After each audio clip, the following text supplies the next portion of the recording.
Welcome to the Go One More Step podcast. I'm Brian White. I'm a veteran, I'm a survivor of my brother's suicide, and I'm talking to people about overcoming challenges of all kinds.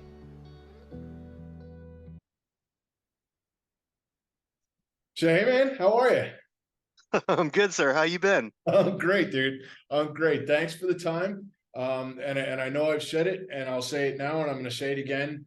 Thank you for not just the time, but for being willing to step forward and share some of the more raw and honest parts of yourself and what might be some difficult stuff.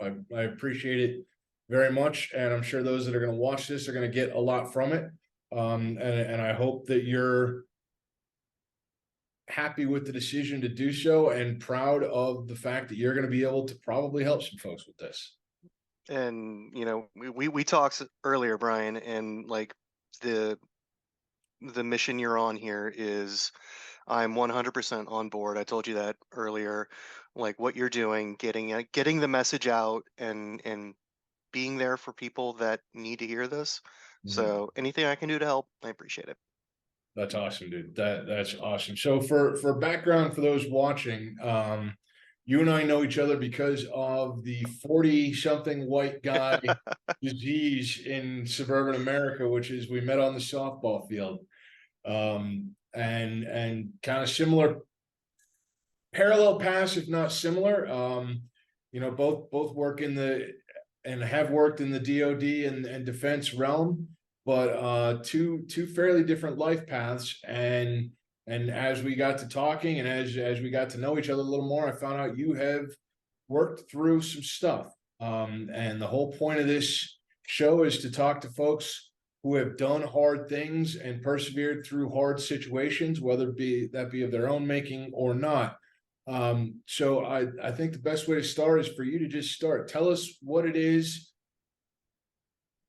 you are every day still overcoming, because I refuse to put an endpoint on it.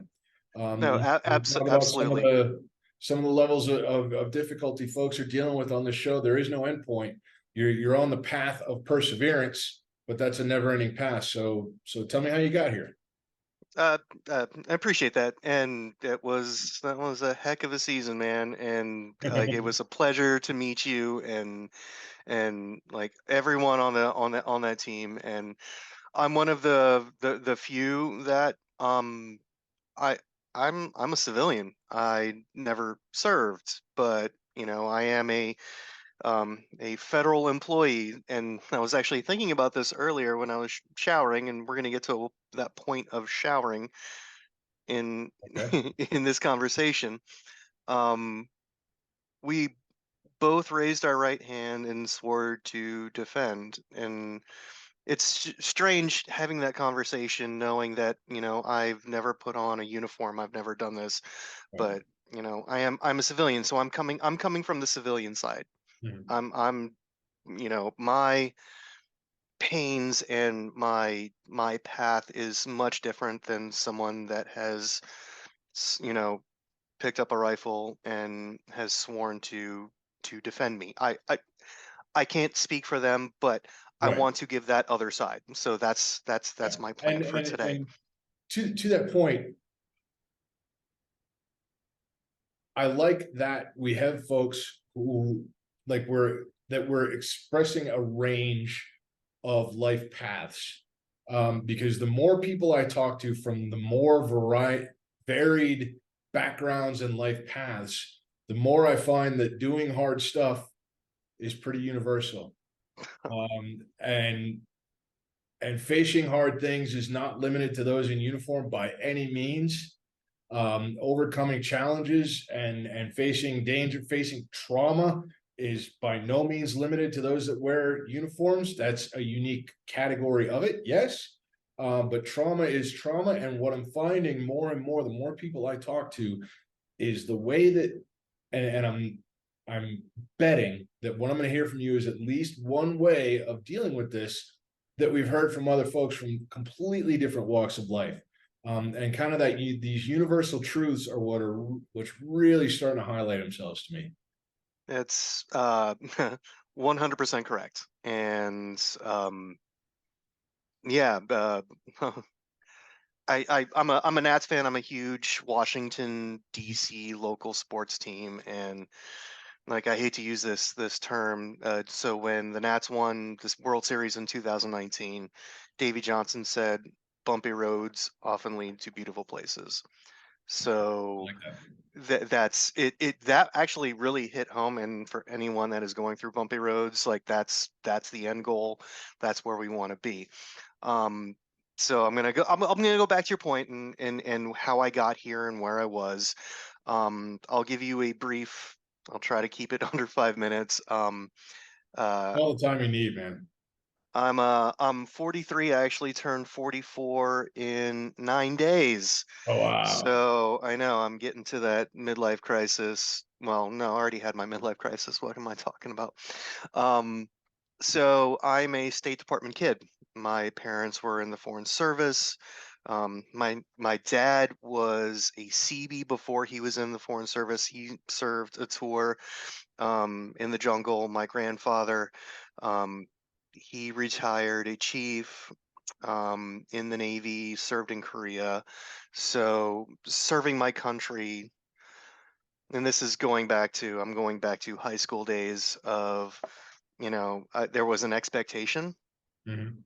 and um, I was 16, 17, going on 18, young, dumb, and full of, you know what I'm saying?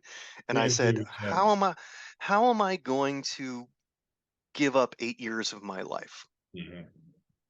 I had the ability to, I had ambassadors, I had presidential appointees ready to sign a letter and get me into an academy. Yeah. And I was like, that's 8 years of my life.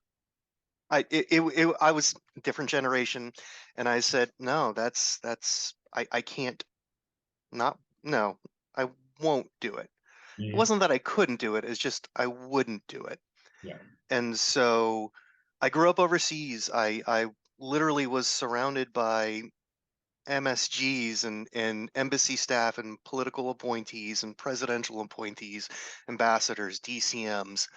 Um, it was I was in a very shelled, secluded life, Mhm. and um, graduated high school and did my went on my merry way to a college in Virginia. I'll leave it at that.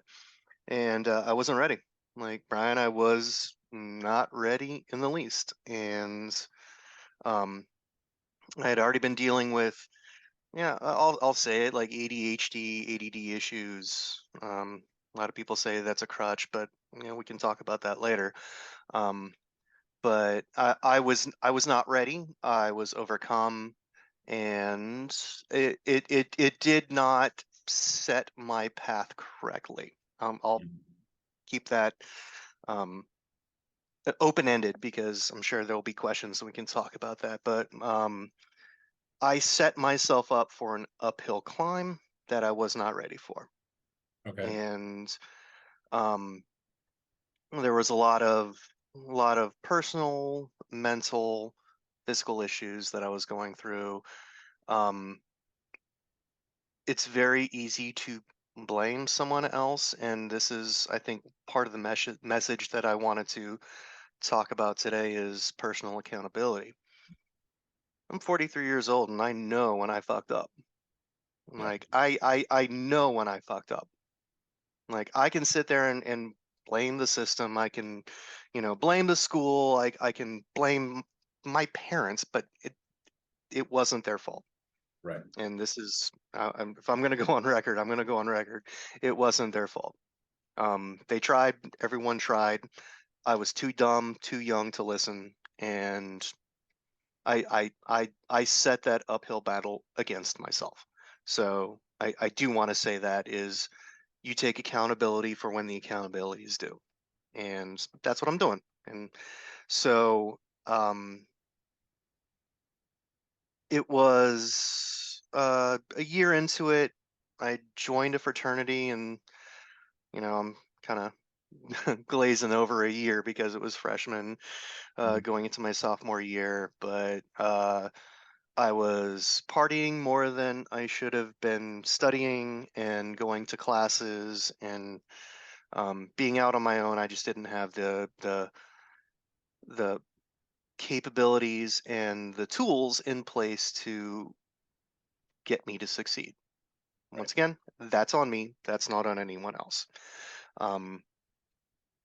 And so, I'm really, in case you haven't noticed, I'm really close to my family. Mhm.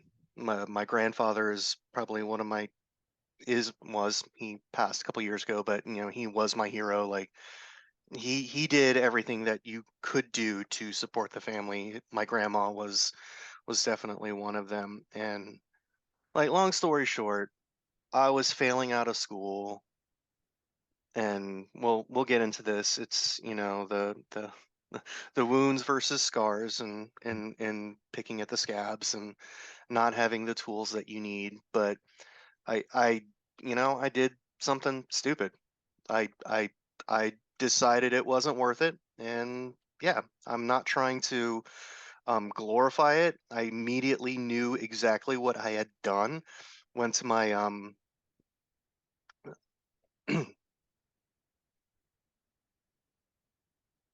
I yeah, I went to my neighbor. We was in the fraternity house. I went to my neighbor and I was like, "You need to take me to the hospital. I just did something stupid." And he did. Medically withdrew from school. Um, Came back to my parents' house, and that's when the healing started. And Uh, if we're talking about healing, if we're talking about your message, Brian, has always been one more step. That's the right. next step. How can you get past this? How can you make those scars not ever happen again? Um, I uh, I pretty much was back into the realm of being protected in this foreign service shell, Mhm. but I was also starting to get therapy and kind of working through what brought me to that situation. Um, and since then, um, like you want to talk depression, you want to talk anxiety, you want to talk everything. That is what I deal with on a daily basis. Mhm. Um, it's been a rough path, and I will say it got even worse. I was separated in 2018, divorced in 2019, and if you can see behind me, had two young kids. So you throw that on top of those demons, and yeah, it got worse. But um, anyone that anyone that knows me also realizes that I put stuff on Facebook, and there's a reason for that, and I'd like to talk to you about that. And that's part of the healing process. It's part of the taking that next step Mhm. to make sure that you're okay, that everybody's okay, and you are moving forward. When you talk about putting things on Facebook, what do you mean? So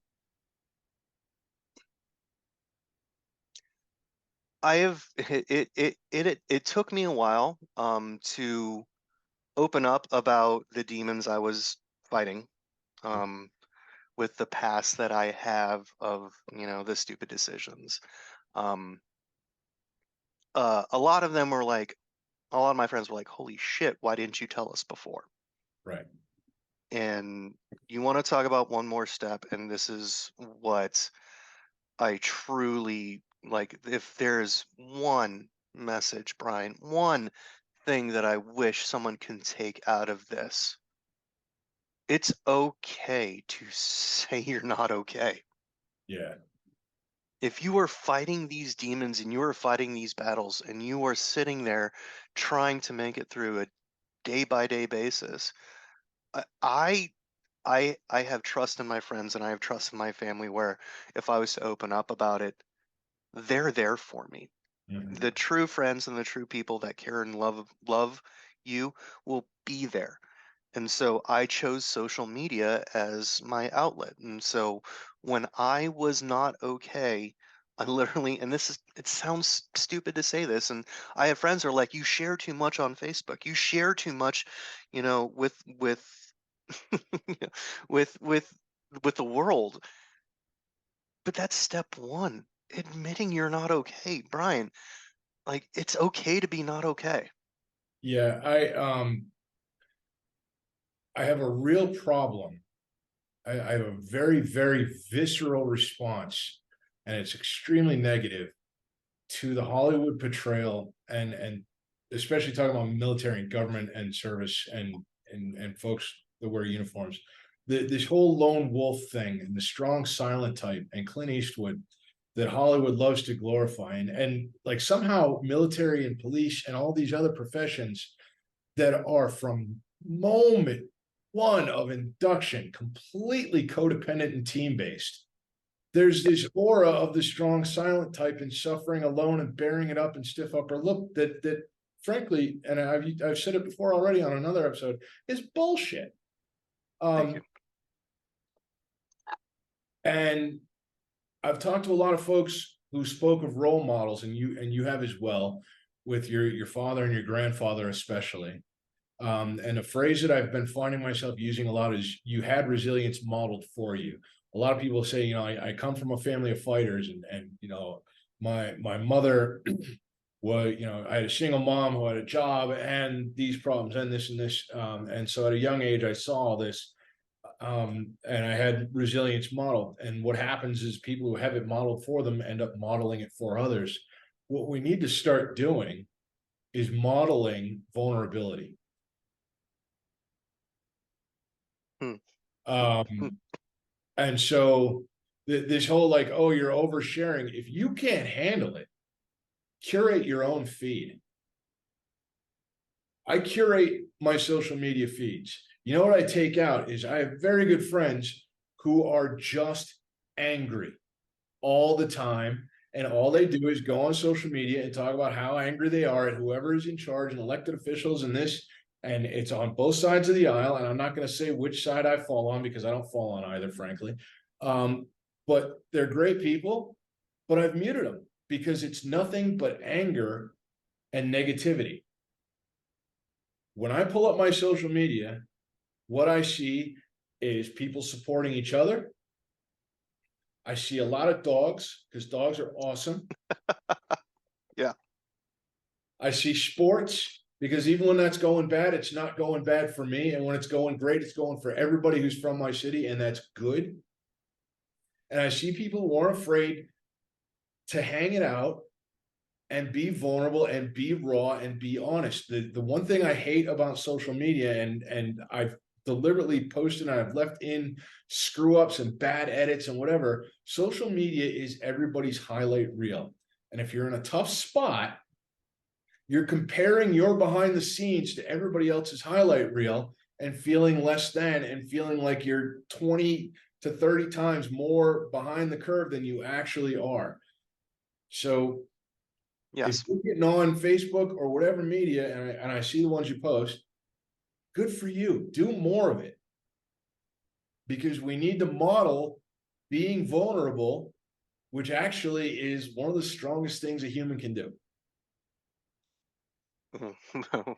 Well fucking said, bro. Sorry. Like, just well said. And especially now as a father, and this is where I might get a little emotional on you, Brian. I'm sorry. Talk about my kids. I so when COVID hit, there was my son was going through issues. We didn't know what was going on. And yes, I'm sharing this with the world and those that know him. So he's on the spectrum. He's high functioning. He's amazing. Like, he's absolutely amazing. But he is an emotional person, and he takes everything personally. And he's like, I don't want to show somebody that I'm upset, or I don't want to show somebody that it's bugging me. And my first reaction is, and this is, my lesson learned growing up, is you need to show them that. You need to show when you were upset. Don't sit there and bottle it up. And I had a very interesting way of thinking about this, of sweeping shit under the rug. Mhm. Does the shit go away? Nope. Nope, still under the rug. It's still there. And that pile grows larger and larger, and you're sitting there and the stink gets worse and worse. All you've done is mask it, but it never goes away.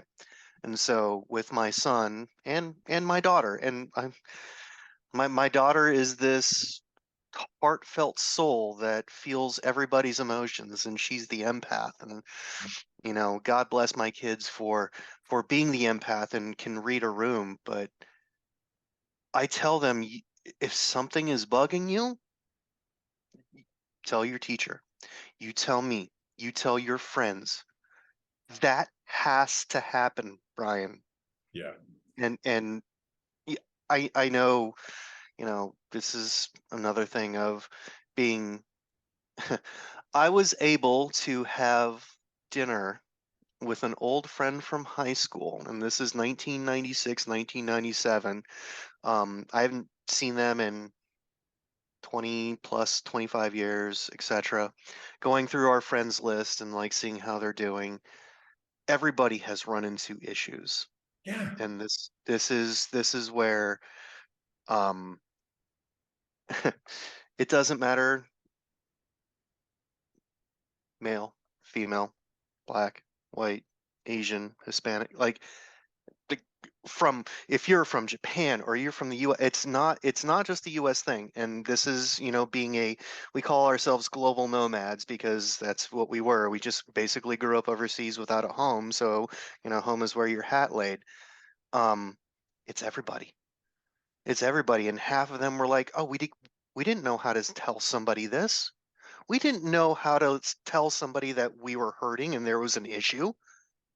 Like That's yeah, it drives me nuts. Look, you said you're turning 43, 44. 44, old man. Yeah, I'm turning 48 in a couple of months. If you get to be our age and you haven't dealt with some shit, you are boring. Sorry. You're not Yes. even lucky. That's not lucky. You are boring. You have done nothing, and that's your own problem. There it is. Now you have something to overcome. You have Mhm. never been challenged. You have never found out what you're capable of, and that is a tragedy. Everybody has stuff they're dealing with, have dealt with, will deal with, everything. And if we can normalize saying, hey, today I'm not at 100%, and normalize reacting in a human way and going, man, I've been there. What's up? And making it not threatening to do so. And then the next generation sees us doing that. Maybe we save a few lives here and there. Brian, you ever have to put on a face for somebody? Oh, dude. Oh, dude. Like, Do it right now. yeah. So Robin Williams, and he's been one of my favorite comedians. He's like, those that go through the most pain will put on the happiest face to make sure, I'm paraphrasing here, will Yeah. put on the happiest face and will do whatever they can to make the next person not feel that way. Right. And, he battled demons none of us could ever probably understand. But like that was my crutch and the sweeping the shit under the rug. Mhm. I'm gonna put on my face. I'm gonna be the happy, lucky. I'm gonna tell jokes, and um, it doesn't work, Brian. Yeah. No. It doesn't work. And if you like, I'd like to kind of go through what worked for me. Yeah, please. That's what we're doing here. What works for you, and every single thing that works. So I will tell you immediately what didn't work. Mhm. You unfortunately got to see it one night. Um, Yep. I self-medicated through alcohol, Yep. to the point my mom drove me to the game. I was already three sheets to the winds, could barely walk. slurring. I probably smelled a bourbon like you would not believe.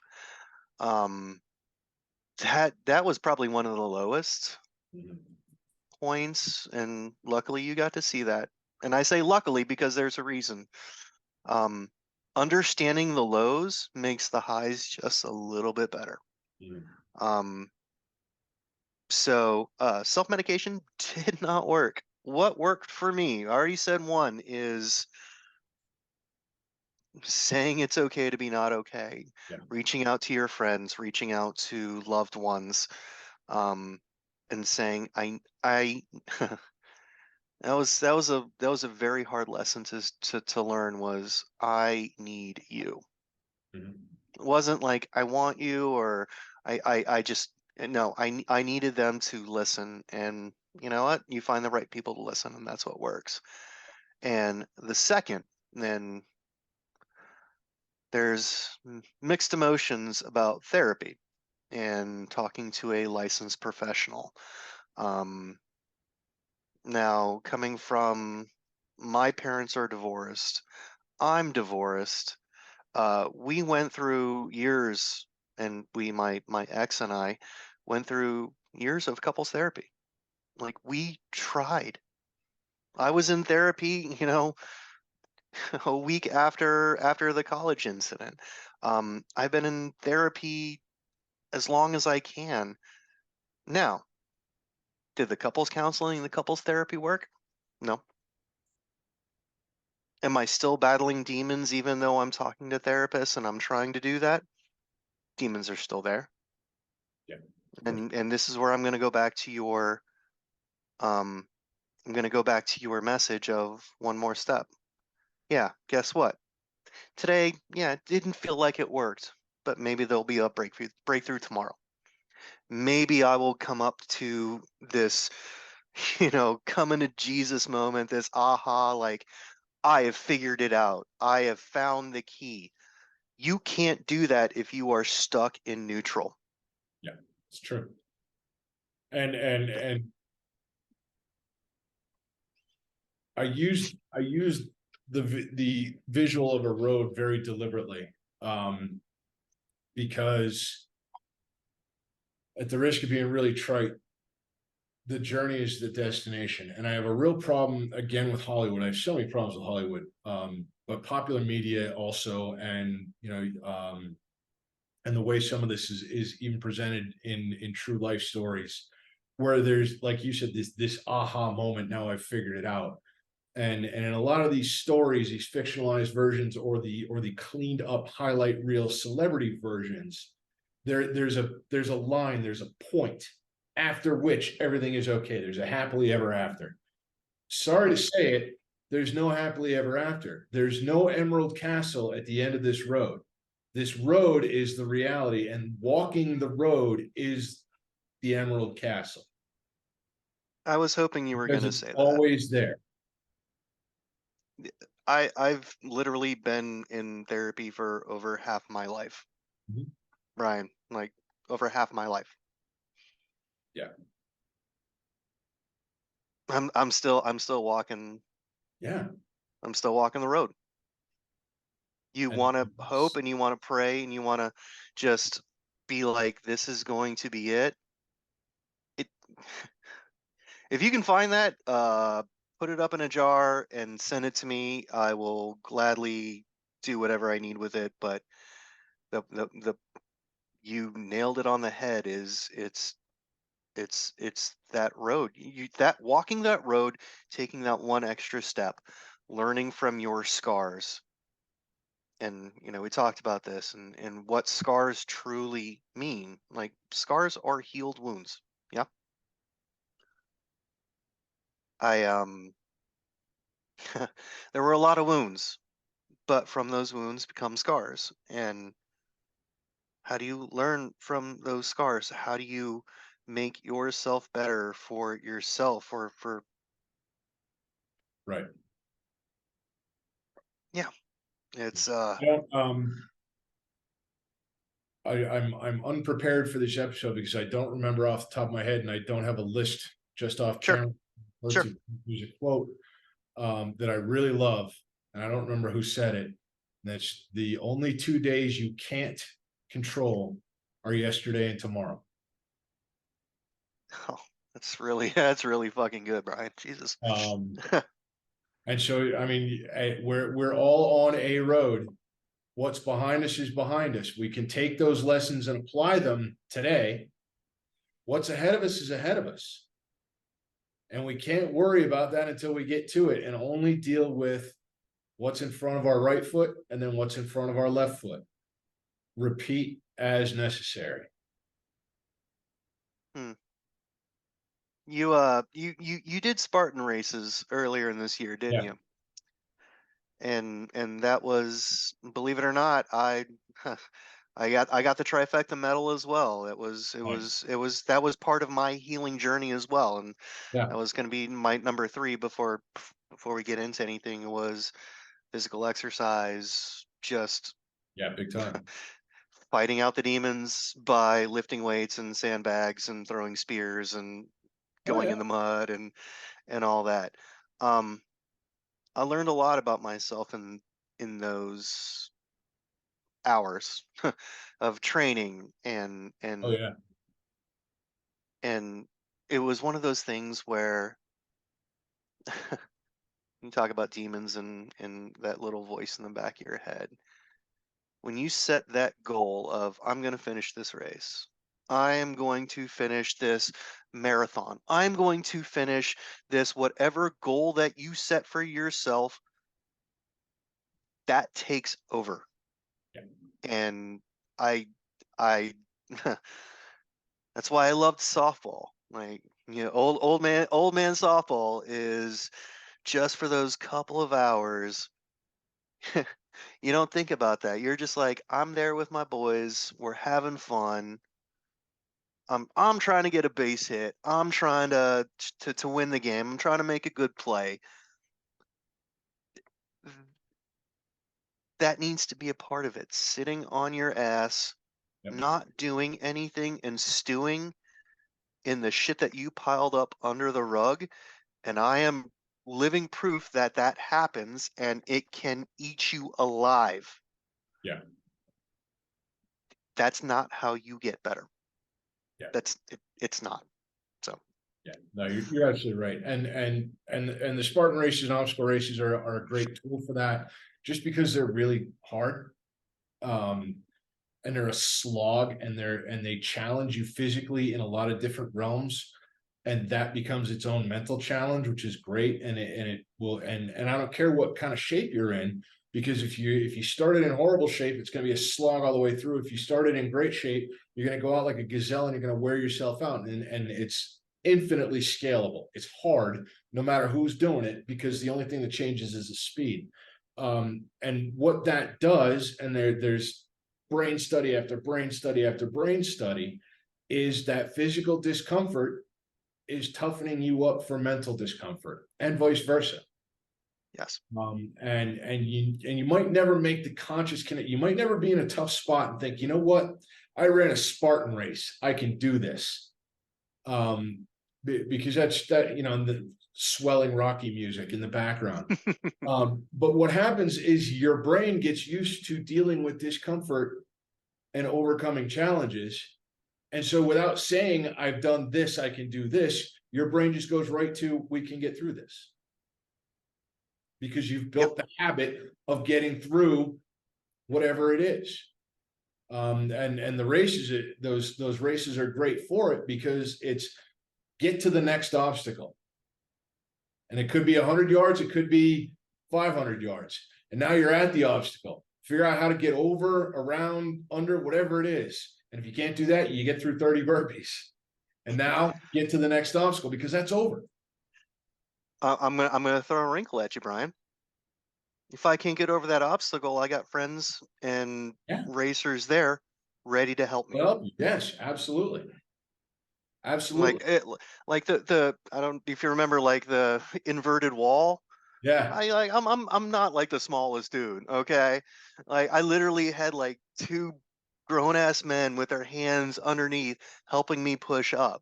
Like, that's what that is. And that's like, I ran it with friends, and really, really good friends, and they were 100 pounds lighter than I was. Yeah. Like, you're talking about the gazelles.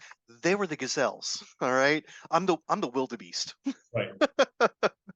I'm the hippo. I'm like, hey, let's go. I got big power, but I can't jump. So I helped them when they couldn't do something. They helped me. Like the 10-foot wall, like I didn't have the ups. Like I Yeah. had too much, I had the weight bringing me down, but they were there with the knee right there, helping me up. And that's what I want to say was that correlation of, yeah, you're getting to that obstacle and you're going to do whatever you can possibly fucking do to get over that obstacle. If your friend is there to help you, fucking lean on him. Yeah, absolutely. You talk about having friends with you at the race. And I talked about this in a shorter video already, just one of my solo videos, because when you're walking with 75 pounds on your back, random thoughts go through your head. And there are all these influencers and fitness gurus and motivation specialists, and most of them are former Navy SEALs for some reason. And the irony there is not lost on me. And they all say the same thing. You know, if you want to make a change, if you want to really change your life, then just disappear for a month, ghost everybody. You know, folk, ghost everybody. Just retreat into your cave of pain and come out forged a new steel human weapon. And the fact that it's Navy SEALs and former special operators who can't tie their fucking shoes without their teammates cracks me up, because it's stupid. You don't retreat into a fortress of solitude when you're hurting and trying to change the circumstances that are tearing you apart. What you do is you ghost the people who are dragging you down and find a new tribe who will lift you up. And so if you didn't have friends that would have gone with you to the Spartan race, what you do is you go to the Spartan race alone and you befriend some Spartan racers. If you don't have friends who want to go to the gym with you, you go to the gym alone and you find a workout buddy or two there. If your friends want to play chess with you, join a fucking chess club. And in your life, there are going to be people who support you, who encourage you, or who say, man, what happened to you? You used to be so much fun. That's a really easy litmus test for who needs to be curated the hell out of your feet. Why are you telling me this now at 43, almost 44? You should have been telling me this earlier, Brian. Jesus Christ. Well, because I haven't figured it out until I was 47, and I'm learning as I go here. And that's why when we talked before we even started recording, I was real clear on I'm not qualified for any of this. And that's why there are topics I'll get into and topics I won't, because I don't want to put you in danger. Nor do I want anyone who's watching this to be putting themselves in danger as well. Exactly. So like this is all my personal hypotheses based on observation and random thoughts bouncing around my head. But it works for me so far. And like that's the most scientific thing I can say is so far it's working for me. And I'm gonna, you know what? I'm gonna jump on that it works for me train and say absolutely awesome. If it works for you, Right. it's not gonna work for everybody. Yeah, exactly right. You find the train that works for you. Like Yeah. But what I say and what has helped me in moving on, and what has helped, you know, any of your interviews that you've done that are going to be on this podcast or on this this journey, your your road is going to be different. Yeah. My road's going to be different. Realize what works for you. I think, and this is where I Brian, like what you were doing here is absolutely amazing. Is you're putting out, you're talking to people that are fighting demons and walking this razor thin line of it can go either way, and they're taking that one step forward. What works for them? Cool. If I'm sitting here on the sidelines and I'm hearing this, I need to hear it works. Like, yeah, okay, not specifically, I'm not going to follow exactly what person A, person B, or person C did, but they're trying. These are the options that I have available to me, which can work, and so I am going to try. Yeah. Like, and I'll go back to the obstacle races. Seeing this 10-foot wall that I have never been able to get over. You think my first thing is going to be, hey, give me your knee. I need I'm gonna fucking try. Right. So Yeah. And that's why I'm very careful. And it's probably obvious that for me, the corollary between physical effort and physical resilience and mental and emotional resilience is very clear. And it's backed up by a lot of science, by a lot of current studies, we'll say. But it's not for everybody. I've got a friend who lost the use of his legs in Iraq, and I want to get him onto this. And asking him if he's ever done a Spartan races would be unspeakably cruel. And hey, dude, when I run, this is what it does for me. Yeah. But whether it's physical, mental, whatever it is, exposing yourself to discomfort and uncertainty under controlled circumstances will build resilience across the board. And so if that means pushing yourself in the gym or on a Spartan race, or if that means learning to play a new musical instrument at above the age of 30 when your brain's not wired to be a sponge, learning a new complex game, learning a language, doing something mentally challenging, or doing something emotionally challenging. I talked to a guy already, and he would get assignments. Hey, go to the grocery store today and note the color of 5 people's eyes. I like that. Yeah, I like that a lot, because that's a safe way to introduce a controlled amount of discomfort, and it gives you the opportunity to give yourself a win, go back to your safer, more comfortable spot. Now get a little bit further outside of your comfort zone. And outside of the comfort zone, we know that's where growth and improvement happens. So whatever direction you go to get out of that circle, whether it's physical, mental, emotional, or some mix therein, getting out of your comfort zone a little bit at a time. And this sounds stupid. It could be as simple as turning the water to full cold for the last 30 seconds of your shower. You do it for 30 minutes, you are a stud. But controlled, safe circumstances where you get a little bit uncomfortable, a little bit more at a time. It's progressive overload. It's the same thing as getting better at bench pressing, except you're getting better at walking this road with the load that you have on your shoulders, because we know that's not going to change. All you're doing is building a better backpack.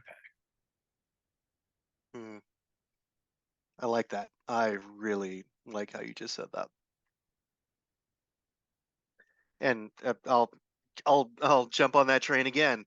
I talked about shaving today. I work from home. Like my victory today is shaving and grooming. And that's that, like, for my comfort zone, for someone that knows me, when I work from home and dealing with everything that's been going on, COVID fucked everything up. Like, everyone was in this routine for years, for fucking years, Brian. Yeah. And then they're all of a sudden stuck at home 24/7 for those that had the ability to work from home. That's where it was, and that's when demons talk even more. I get it. But you stop going and being like, I need to make myself presentable. Mm-hmm. I need to shave and groom and do all this. The mere act of shaving today gave me like 10% more confidence going into this meeting with you today. Literally just by taking the razor and doing that was 10%. And that was one act in my shower by myself.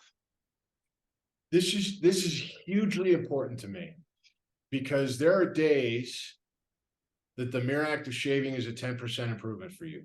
There will be days the mere act of shaving is akin to conquering Everest.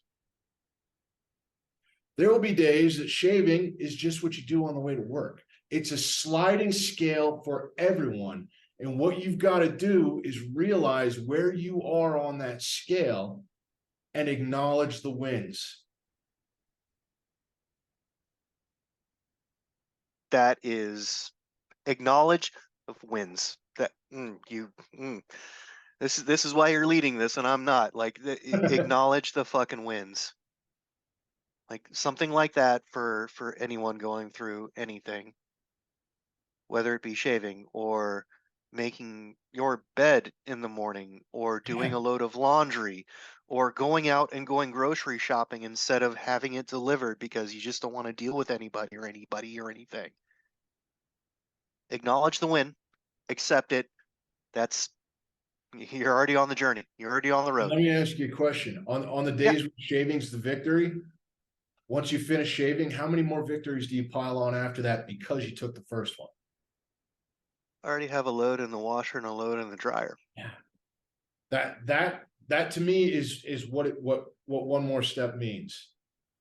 Mm-hmm. If you're at a place where getting out of bed is a fight, you win that fight, take the win, don't collapse back into bed saying, whoa, I won that one. Go, okay, now I won that. What's the next fight? Yep. And now you know what's calibrated as a fight today. Getting out of bed was a win. Okay, shaving's going to be a battle. Now I won that fight. Now I'm going to get dressed and look like a professional adult. Now I won that fight. And now that never-ending inbox is a little bit less daunting, because I know I'm not going to do all these. I'm going to do this email, and then I'm going to do this, or whatever it is. One little thing at a time. And then the day's over and you go, man, Rocky ain't got shit on me. I'm 104 and day.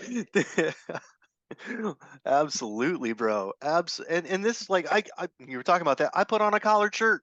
Like I don't wear collared shirts unless I have to go into the office, which is every Thursday. That is another separate battle of waking up and going into the office again. But like I work from home. The fact that I am literally wearing a collared shirt right now on a Monday, that's win number 2. Yeah. Win number 3 is I got the stuff underneath. Win number 3 is I'm the second we're done here, I'm gonna vacuum my main floor. Check you the fuck out. Flex. I love it. I love it. So yeah. Hard question, Eric. Oh, you all right, hit me. Let's do it. The days when the win would be shaving, but you don't have it. The days when you have to calibrate that low, and we all have those days. Yep. What gets you to tomorrow?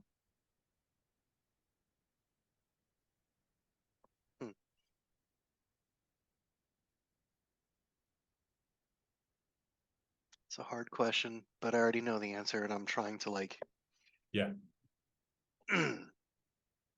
So with being a father, I get to see my kids every other day, which is the thing for me. And if it's on a day where I don't see them or I can't have dinner with them, my one thing is knowing that I get to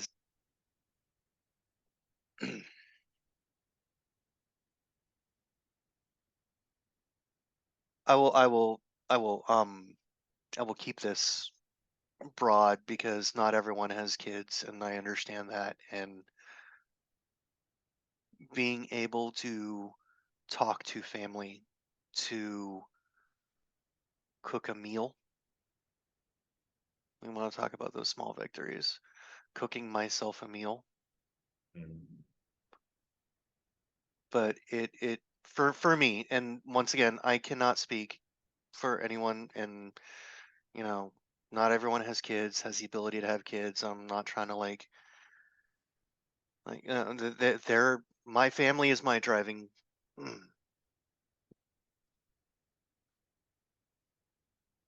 Well done on putting me on the spot, bro. um,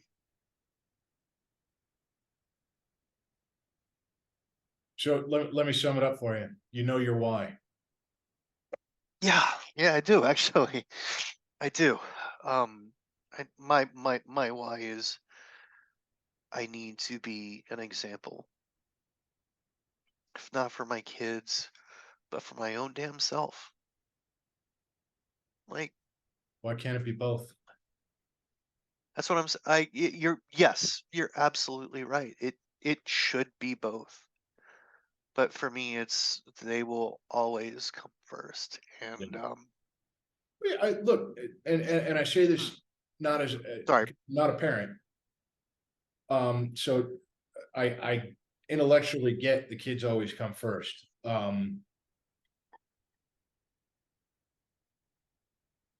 But modeling that for your kids also makes you better at it. It really does. It and it's what I mean. Let's even broaden it out of not just for the kids, but for your mother, your father, your Yeah. sister, brother, your friends that see you, that know what you're going through, and still know that you are doing whatever you possibly can to get to that next day, to take that next step. And so yes, I'm trying to be an example, and I'm trying to be a good father and that, but I also am showing to my family and to my friends and to my colleagues and everyone else that I'm not quitting. Yeah. I'm not quitting. I can be at my worst, and I could be low, and I could sit there and look at that bottle of bourbon and go, I could probably finish that tonight, but I'm not going to. Yeah. I'm going to find an outlet. I am going to be an example. That that right there is still the lesson that I'm learning, Mhm. and in being, you know, being the example. Even at your lowest, people are going to see you fight. And if you're fighting, they see you in a very not good place, but you're still trying to get to the next day. That right there is that's my why, Brian. Good. I love it. That's my why. I love it. So Well, that was a very tough question, sir. Well done. thank you. Thank you. Yeah. Um, apologies if that one dug a little deep. No, that's once again, no one's gonna believe you if you aren't raw. Yeah. Like I'm not gonna bullshit and try to give a vanilla answer. Like the whole part of this, and the whole part of your message, and what you're trying to accomplish here, vanilla is not going to cut it.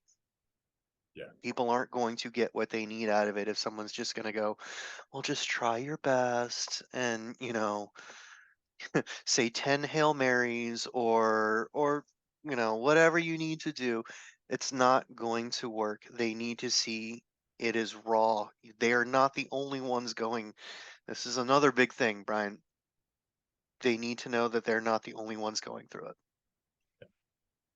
That these battles are daily through everybody from A to Z. These battles are always going to be there. Yeah. Take that next step. Take that chance. Talk to somebody. Talk to a therapist. Work out more. Get your, hit a punching bag if you want. Find what works for you to take that next step and to be better Yeah. physically, emotionally, mentally. take that next step. It's not going to hurt. It's going to be tough. Don't get me wrong. I'm sorry, Brian. It's not going to be easy to take that next step, but it has to happen. It does. That's how you get that scar. Like, I'm going back to the whole scars thing. That's how you get that scar. That wound is going to heal. You are going to have that scar to remind you of that battle that you fought to get it. And now you don't want another scar. I mean, chicks dig scars. I mean, don't get me wrong. It was in Friday Night Lights, like, you know, wounds. Was it wounds heal? Pain is temporary, glory is forever. Glory is forever. Big scars, yeah. Yeah, chicks dig scars. So like, that if I could leave any final message or any sort of Eric-ism, that sounded weird, but you know what I mean.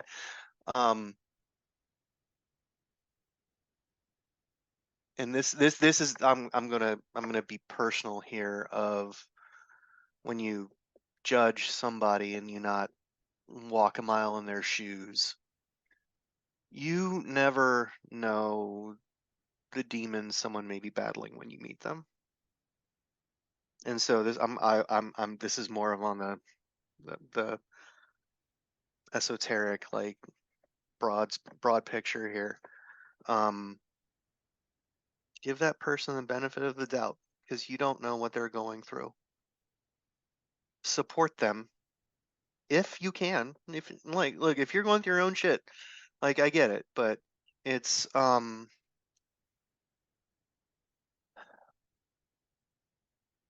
it's yeah.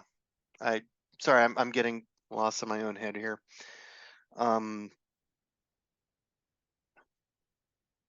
Understand everyone's got a reason why. You don't have to know it, but you have to support it. And that's what I'll leave it at. It's about as good a closer as I can come up with. I can think of. Eric, thank you so much for the time. Thank you for being very, very, very real. This was a powerful talk to be part of. And I really do feel privileged to have been here and been part of this. And I can't wait to see the effect this can have on people, because this was very raw and very powerful. And that is because of your willingness to be 100% there and 100% you. And frankly, the courage to model that vulnerability and that honesty. And I hope a lot of people take your lead. I really, really do. Thank you so much, Eric. See, Brian, that was my win number 4 for today. Nice. That's a good and that win's going to keep paying. And I will say this: your message and your thoughts and what you're doing here, it needs to go out. They need to hear this. And if I'm just a small part of this, I know you are talking to others, you are interviewing others. We need more people out there like you to get this message out to, I almost want to say, normalize that next step. Does that make sense? Yeah, absolutely it does. Yeah. If 100%. If we could get more people just focused on the process and not the product, I think there'd be a lot of help out there with that alone.